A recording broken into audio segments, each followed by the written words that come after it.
我们今天要聊一聊有哪些营养补充剂对于调节身体的血压有帮助。首先第一个，我们今天讲的内容它都是有科学根据的，不是根据我们个人好恶决定的，也不是在我自己身上做实验决定的，这是第一个重点要说明的。第二个重点要说明的是，营养补充剂是不可以替代你医生开给你的药的，你们千万不要把这两件事情搞混淆在一起了。如果你吃了这些营养补充剂以后，你的血压确实出现了明显的改善了，你也需要去跟你的医生讨论你的药物应该如何调整，大家请慎重。我们现在来聊一聊营养补充剂跟血压的关系。高血压的最基本的背景它的本质其实只有两个。第一个是我们血管里面的阻力增加了，血压就上升了，这个逻辑很简单。另外一个是我们的身体在保留我们的体液，身体的液体在身体里面越保留越多，这个会促使我们身体的血压上升。其实最基本的本质背景大概就是这个。可是呢，在这两个本质的背景背后所牵涉到的健康问题呢，包括比方说胰岛素抵抗啦，比方说慢性炎症啦，氧化应激啦，身体的电解质不平衡啦，还有很重要的一点就是血管内皮细胞的功能下降了，或者是内皮细胞受损了。这几个背景方向有一些营养补充剂对它特别有帮助，所以大概的方向要考虑到的是放松血管啦，抗氧化跟降低慢性炎症啦，改善代谢，还有改善胰岛素的敏感度啦，保护血管内皮的细胞，或者是调节修复血管内皮的细胞，还有一个就是关于电解质平衡。从这几个大方向去考虑营养补充剂的话，我今天可以给大家带来的营养补充剂呢有8个，而且这8个呢是经过科学证明，确确实实对血管对血压的改善是有帮助的。我们一个一个的看过来。第一个永远摆在第一位的就是镁。单纯从镁的角度来讲，它可以帮助我们的平滑肌放松。我们血管一整圈呢都有一个肌肉叫平滑肌，平滑肌是帮助我们的血管收缩放松，血管蠕动，帮助我们的血液往前流动的。那如果我们的平滑肌不能够顺利的放松，那么我们血管就比较硬。所谓的血管硬化跟血管钙化的区别，血管钙化就是它变成像骨头一样的了，血管硬化的其实真实含义是血管失去弹性了。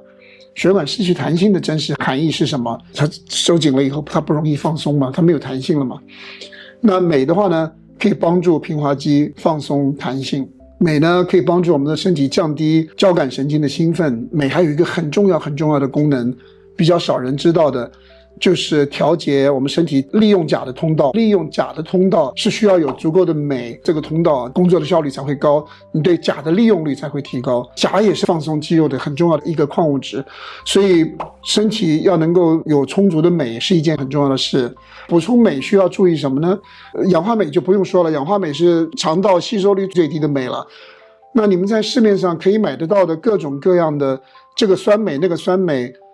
我们小肠的吸收率本身就不高，这些镁好一点的大概从 25% 到最好的可能达到 75%， 那仅仅指的是小肠吸收率。而这些镁的补充剂呢，它们的粒径放在电子显微镜底下去看，它的粒径就过大，过大的结果就是细胞的利用率太低。所以目前尽管补充镁的人非常多，但是缺镁的人呢却并没有减少。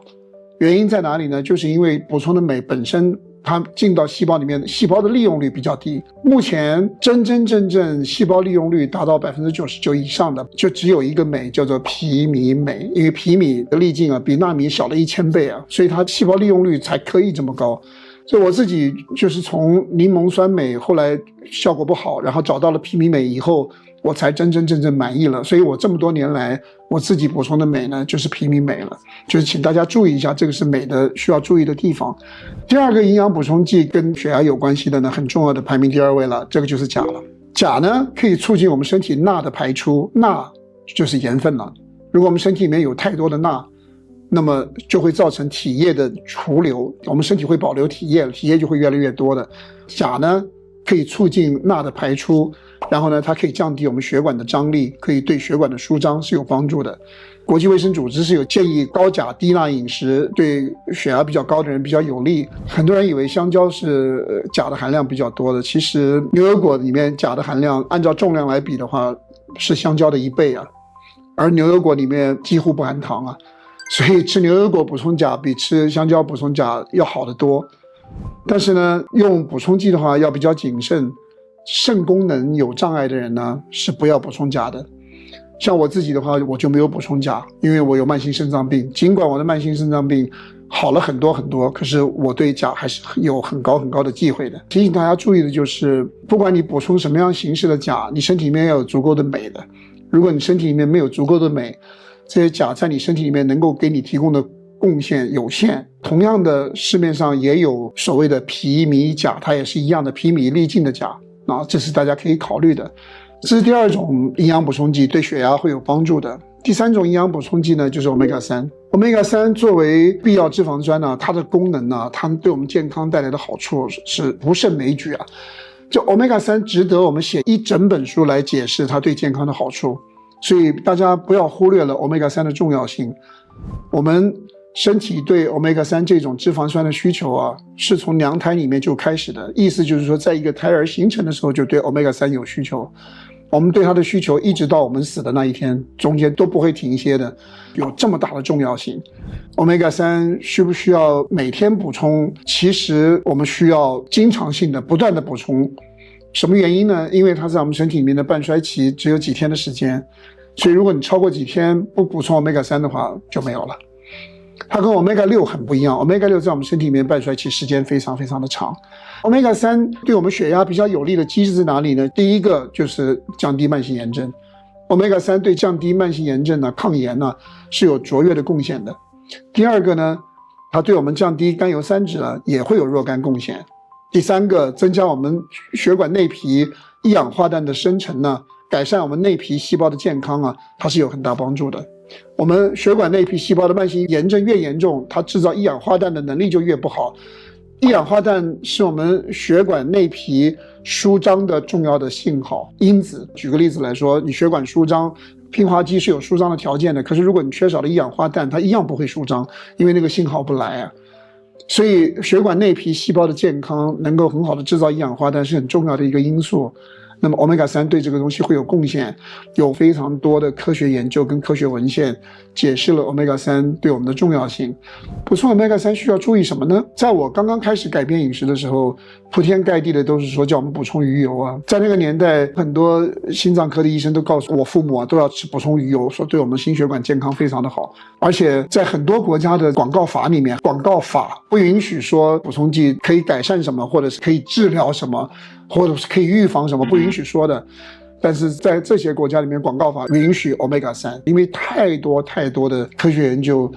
证实了 Omega-3 对健康的正面价值。但是补充 Omega-3 鱼油是不是最好的选择？当年我刚刚开始的时候，鱼油是唯一的选择，一个鱼油，一个亚麻籽油。当时我这两个都吃，因为它两个形式不一样。动物的 Omega-3 是 EPA 跟 DHA， 植物的 Omega-3 是 ALA， 它们有它们自己的功能的。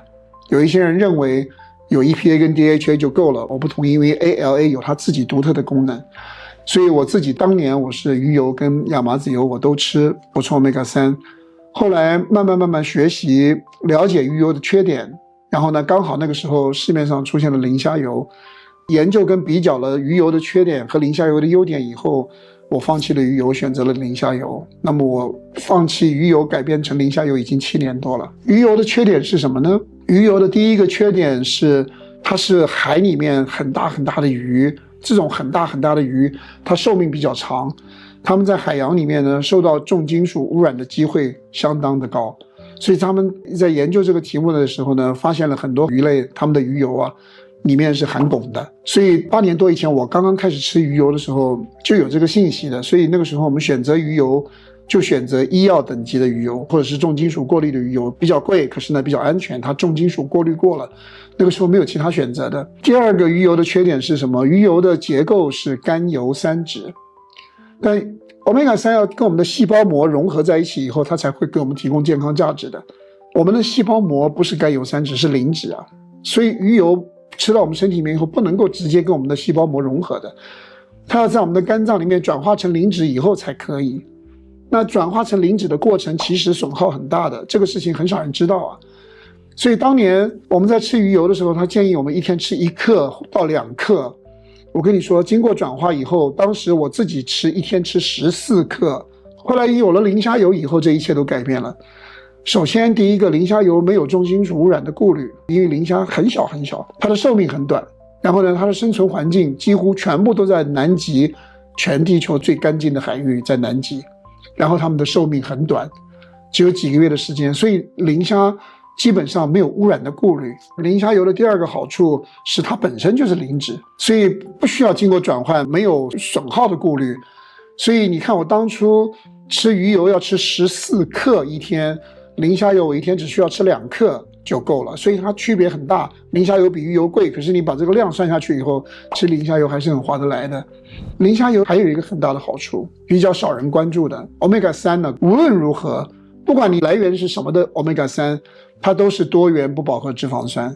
多元不饱和脂肪酸的稳定性是比较不好的，怕光啊，怕温度啊，怕氧气啊，它稳定性不好，氧化了以后吃下去的话，对我们健康反而不利的。所以你看，生产鱼油的厂商呢，往往会在它的配方里面放一些维生素 E 在里面，就是保护 Omega-3 呢，让它变得比较稳定啊。磷虾油不同啊，磷虾自己的身体就自含虾青素的，它身体自含虾青素，所以你从磷虾身上压榨出来的磷虾油本身是自带虾青素的，虾青素的抗氧化威力比维生素 C 高了6000倍啊。意思就是说，磷虾油里面有它自带的少量的虾青素，就能够保护这个磷虾油不被氧化，所以这是它的优势哈。所以 Omega-3 的部分呢，我自己是每一天吃2克的磷虾油，我吃了很多很多年了，我深信自己的选择是正确的。今天呢，我们就介绍这一部分的营养补充剂，我们在下一期视频里面会把其他的几种补充剂呢跟大家一起补上。